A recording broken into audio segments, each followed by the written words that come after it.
Hi, I'm Dan, and today I'll be interviewing a group of mechanical engineers on their new amazing animation of a level luffing crane. Here they've mentioned that they have managed to use MATLAB to input dimensions, assembly mode and a coupler point. They found the motion limits and even computed the position of the coupler point in those limits. And finally, they've managed to produce a coupler curve with a long horizontal section. 4-bar mechanisms are very important in the engineering industry, and what these guys have managed to do could revolutionize the future of luffing cranes. So my first guest here today is a man called Daniel, and firstly Daniel, I just wanted to ask, why is having this MATLAB code so important to designing the crane?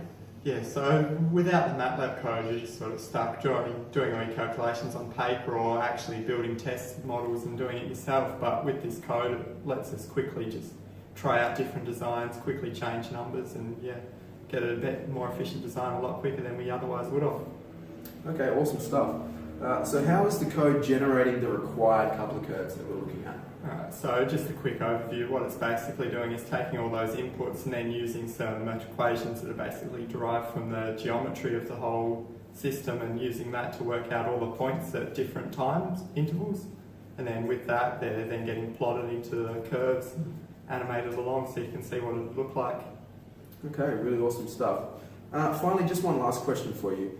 How has the program evolved over time, and are there any future plans? Yeah, so at the start it was just drawing just the coupler curves by themselves, no animations or anything, and it's been evolved now to have an input into it so you can add values easier and actually animate so you can see where the members are at each time. So it's just made it a lot more easy and valuable information from it. And in the future it'd be nice to be able to change values real time just so you can sort of try things even quicker, but that's not high on the priorities for now. Alright, well thanks very much for being with us today. So my next guest is Chris, and Chris, firstly I'd like to ask you, what's the purpose of a level luffing crane, and why is the large horizontal section so important? Okay, so a level luffing crane is normally used in ship dockyards, and it's for, as the kind of name suggests, it's for moving loads as horizontal as possible. And that's because any vertical movement is a waste of work and energy and means higher costs running the crane. Yep. No problem. So what are the critical dimensions of the linkage? Okay, so on this diagram here, you can see that it is made up of, this is the input shaft here, this is the output shaft. This here, if you can imagine, there was a single line drawn between these 2 points, that is the frame. And this is here is the coupler, which is then extended down to this point, which creates this horizontal line here. Awesome. So what different designs did you come up with, and why did you choose your final design? So from the coupler curves, we came up with 2 designs. This was our initial design, and this was our final design.